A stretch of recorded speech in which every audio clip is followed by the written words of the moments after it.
Welcome to Capable of Change, where we discuss substance abuse, recovery, advocacy, and topics that affect these communities directly.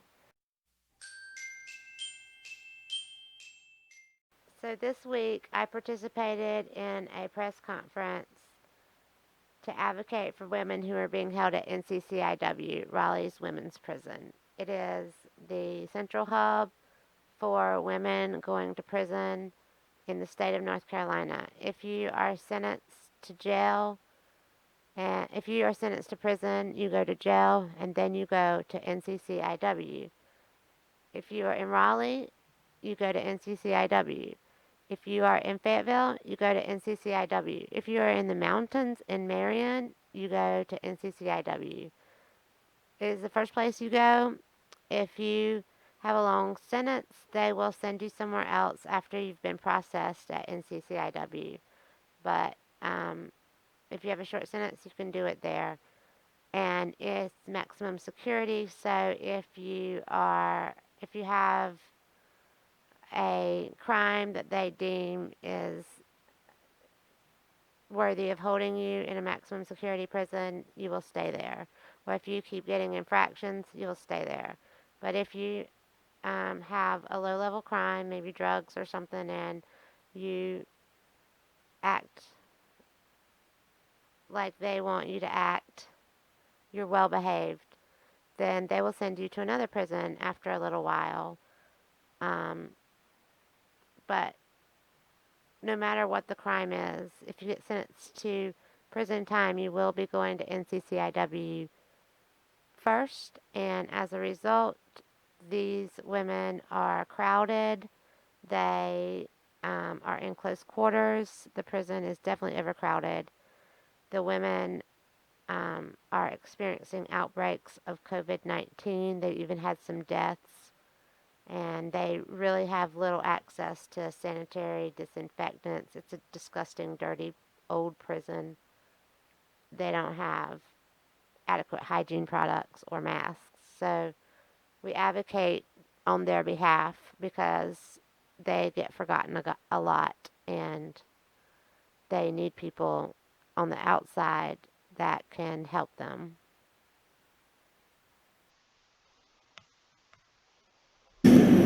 And as COVID-19 has spread through the state prison system, advocates are urging the governor to commute more sentences. They gathered in front of the women's prison in Raleigh. They point out thousands have become infected and 11 people have actually died.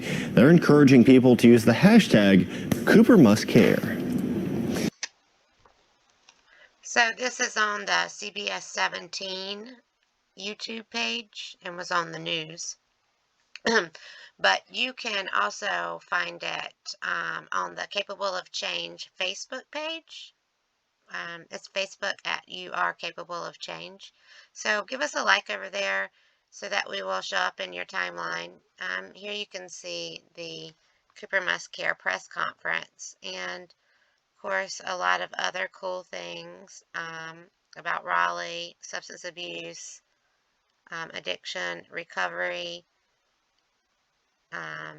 Narcan, MAT treatment, change, and life, So it's really a good resource. So if you could give us a like, we'd really appreciate it. So, like I said, the press conference was at NCCIW, the North Carolina Correctional Institute for Women. It has had one of the most widespread outbreaks of any prison in the state. And 270 people there have tested positive. That is 18% of the people tested, and only 1,500 people or so were tested. So that's barely even, that's definitely not everybody.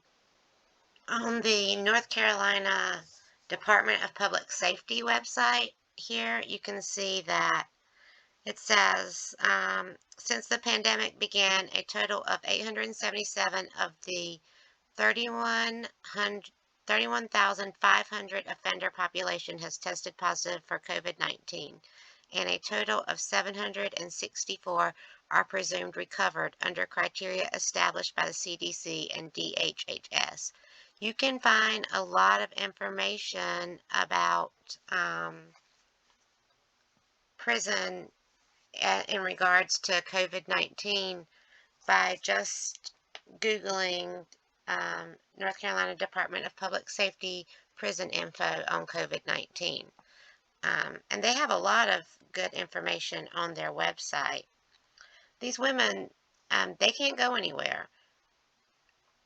You know, they are housed in a dorm type situation with approximately 50 people to a room, and they are all breathing common air. If you look on Wikipedia, you see that the capacity for NCCIW is 1,288 people. But I just told you that they tested 1,546 people. So they are packed, they are crowded, and that's not a good place to be when a pandemic like this breaks out.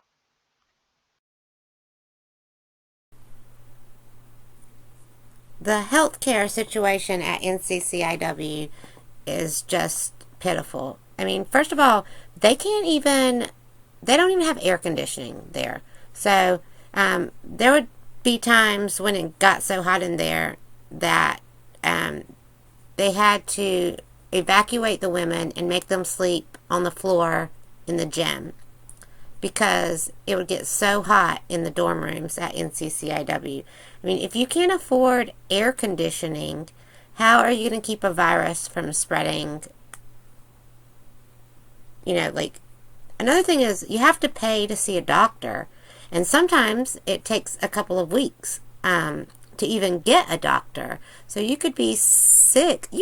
I know women that have died there. I mean, women routinely die from poor health care in prisons. NCCIW is no different. There have been people that have sued the prison and won because their poor health care there has led to the death of the inmate.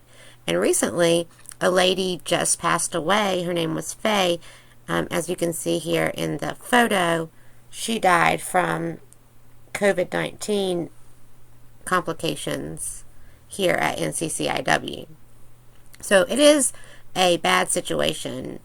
When I was there, and I was there, I spent some time at NCCIW myself. Women would be sick all the time and just dealing with it. Scabies, lice, and bed bugs were everywhere. It was disgusting.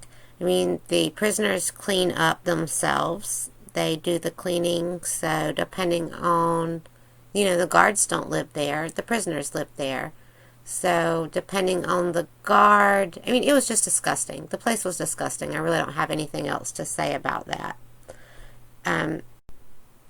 Women can't even get sanitary products there. You have to buy them off the commissary. And if you can't, I've seen women roll up toilet paper and use cotton balls, making their own things. I think they give you these, 2 pads. You definitely can't get tampons or anything like that. So, I mean, they're lacking, right?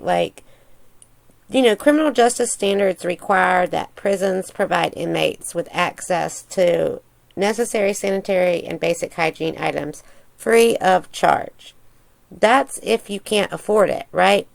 Only the people that are flat broke can get that substandard bar of state soap and tiny toothbrush that fits on the end of your finger that they offer.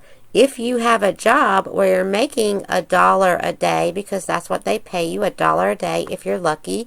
Most people get 80 cents a day.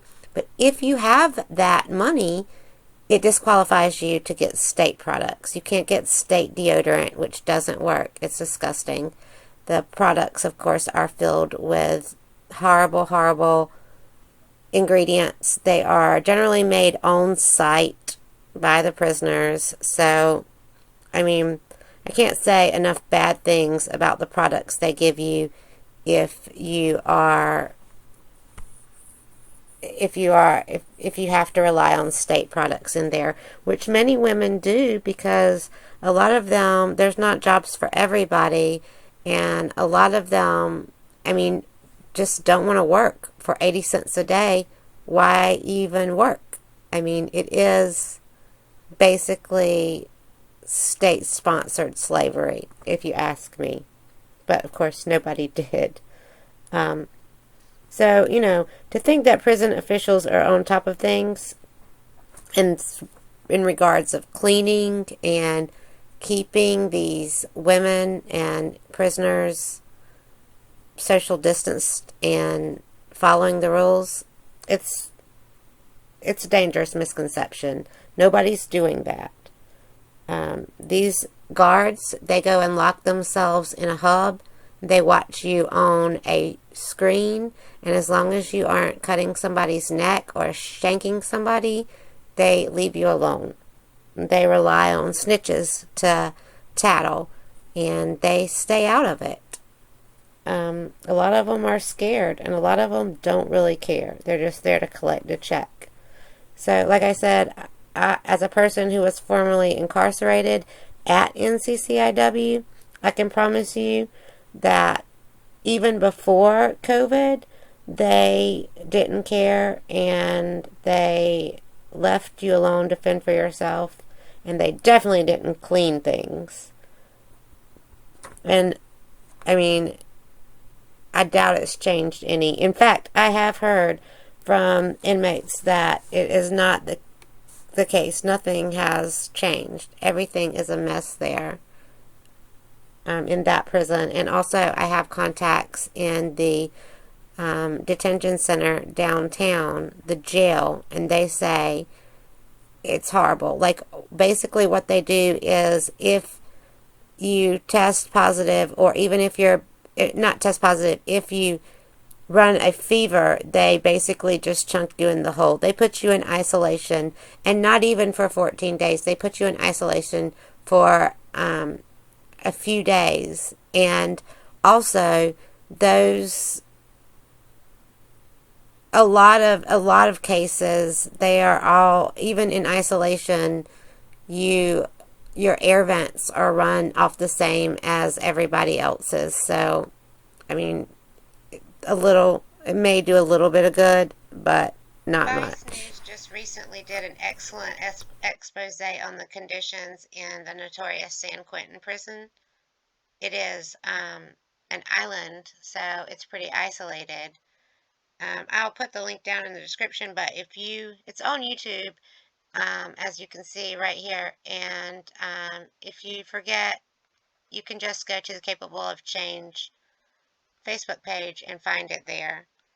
Most of the videos we talk about will end up there at some point or another. So let's watch a little bit of it. San Quentin State Prison in California has had one of America's largest COVID-19 outbreaks, with over 2,200 prisoners and 280 staff infected. 27 people are dead. It's just like unbelievable. She's not here. So basically, they went for months without a COVID case, and then prison officials transferred in sick inmates from a known hotspot. Like, the virus spread, and before you know it, over 2/3 of all the prisoners had it. That's 2,000. That's over 2,000 that had it, and 23 died. And also, 300 employees tested positive as well, and one just recently died. And this video tells about the conditions and the circumstances in which a prison that is isolated on an island goes from 0 cases to over 2,000 cases. So these sick people, I mean, they were brought in, right? The virus was basically unleashed on these prisoners. So if prisoners get the virus, it is from staff because they are the ones bringing it in. They decide to bring in people who are possible carriers without proper isolation periods. Prisoners have no control over who comes in and out of the prison, of course. So, I mean, this is all staff and prison officials to blame. San Quentin is California's oldest correctional facility and is home to the country's largest death row. The state has had a moratorium on executions since last year, but over 700 men are still on death row. Most of them are stacked on top of each other in open-facing cells where they breathe the same air. So far, 12 condemned prisoners have died from COVID-19 complications. That's almost as many as the state has executed in the last 40 years. So, to put it in context, 12 death row prisoners at San Quentin have died from COVID-19 or complications related to the disease, which is almost as many prisoners as the state has executed in the last 44 years. So it's easy to think that this was a coincidence, right? But what better way to control a vulnerable population? It's easy to forget about these people that you don't see and that you don't interact with. They're people that you have counted as thieves and murderers and wrongdoers. But criminals are humans too, and they have rights. They deserve a clean living space and access to basic hygiene and sanitary products. Many people in prison are there for nonviolent charges, some as little as DWIs, being drunk in public, not paying their taxes. I mean, should they die for their crimes? It benefits us all to have robust precautionary measures inside these detention centers. What about the people that work in the prisons? Should they be exposed to the virus? They can easily bring it home from the prison and spread it around the community. It's just a mess, and our state legislature is really doing little to nothing about it. The press conference I attended was put on by a group called Emancipate North Carolina. Here's their website. Actually, this is their Facebook page. But they're an amazing group of people working to dismantle structural racism and mass incarceration in North Carolina. And I'll put their website down in the link. But if you like their Facebook page, you can find all kinds of excellent classes and resources. So here is their Facebook page, and here is some Youth Justice Project. Here is a class about the impact of incarceration on communities, families, and children. Here is some relevant content. Here is, oh, this is a good one. The Marshall Project collects data on COVID-19 infections in state and federal prisons. And here's an article about that. Let's see.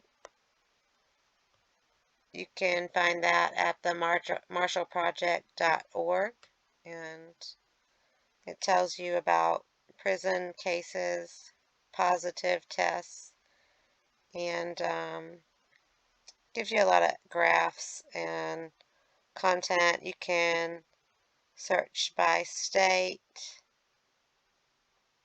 This is how many deaths. 1,066 deaths from coronavirus reported among prisoners. You can break it down by state. This is California, but North Carolina is in the top 10 states with the highest number of COVID-19 positive cases per 10,000 incarcerated persons. There are, let's see if I can find, this tells you about prison staff. but without looking it up, I know that there are 2,000 parole eligible elderly sitting in prison right now that are high risk in terms of getting COVID and having complications or dying, but low risk in terms of recidivism. But Cooper, our Governor Cooper, has not released any, even though there has been a federal mandate that put forth to relieve the burden of states by allowing release of high-risk nonviolent criminals across the U.S. So I don't even know what to think about Governor Cooper right now, which is the point of the press conference and why they are asking people to use the hashtag Cooper must care to let him know that we care as well. So they have a lot of good content on their website. Here is, there's me.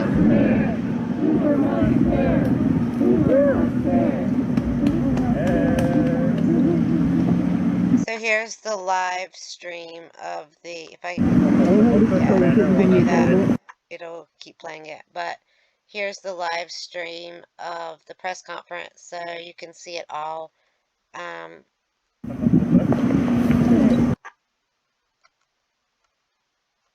They'll have speakers. Well, I guess they won't play it right now. It's not playing right now, but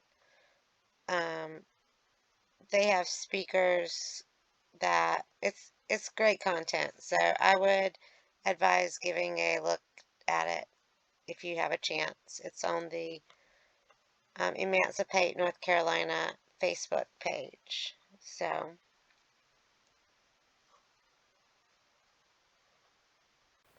I know prisoners' rights is not a hot topic because if you take a look at the Capable of Change YouTube page, you can see that I discussed it several months ago in my very first podcast. That's how important it is to me. Like I said, I've been to prison. I've actually been to NCCIW. I spent time in that prison. So it's of the utmost importance to me that things like this be talked about and the women in there are advocated for and they know that somebody on the outside cares. But if you take a look at that first podcast that I did, it has less than 2 dozen views. Some of my other podcasts have more, so it's definitely my lowest viewed podcast. Of course, it was the first one, so I understand, but I know it's just not a hot topic in our community. When you talk about prisoners' rights or giving prisoners more rights or giving prisoners any rights, health care, and things like that, people don't want to hear it. When you use words like criminal justice reform, that is different, right? People are all about, getting criminal justice reform. Well, that is what we're talking about today, is criminal justice reform. So we can all agree that it's important. Um, it affects our communities and our states tremendously. It affects each person in this community, what we do with our criminals, how we deal with them, and like you can put them away, but they're going to get out, and you need to figure out how to keep them from reoffending because reoffending means murder. It means people dying of overdoses. It means your house getting broken into. It means your your daughter getting killed by a drunk driver. Like these things are very important in our communities, and we need to deal with them. We must take care of the least of us. It is something that everybody can agree on. It is bare minimum morals is to take care of the least of us. If you have any type of religious background, it's in every religious book that exists. And we must care about the people that we are locking away. These are our daughters, our sons, our parents. They are regular people, and some of them have just had a few hiccups in life. I mean, some of them are really bad criminals that you want to keep locked away. Some of them are people like me that just did some drugs, maybe sold some drugs to support my drug habit, and putting them away for a long time is not a not a feasible answer, and putting them in a place where they could die and get a disease because they used some counterfeit money or lied on their taxes or had a drug addiction that they couldn't figure out or were trying to save themselves, trying to fight back when their husband was trying to beat them to death. I mean, these are people in our communities that we should care about. They don't deserve to die, and they need our help as a as citizens. Like I said, I know criminal justice reform is a button topic. Everybody says they care about it. Everybody agrees that it's important. So now is a good time to start doing something about it. I'm going to keep pushing until I can find a way to make a difference. And the way I have done that is with small steps. If you can help one person, that person can help somebody, and that person can help somebody. But doing it alone is not easy. You have a hard time seeing an impact when you're just out there hitting the street on your own. So find an organization of like-minded individuals in your community, like Emancipate North Carolina, and get to making a difference that way. The impact you'll notice is much larger when you have people like this in your community. As a former addict, I cannot stress the importance of service work in recovery. There is something about helping others that helps keep you above the fray and out of trouble. And if you find something that you care about, it really can make a difference in your life. For me, I know I've done a lot of things that I'm not proud of, and I know that I need to chip away at that bad karma. So if you can do that in your own life, it will definitely help you on the road to recovery. If you're struggling with drug addiction, just try to help somebody else. It isn't something that will change overnight, but it will be an excellent addition to your other recovery tools that you'll be using. So I want to thank you for listening, and as always, keep searching. You are worth it.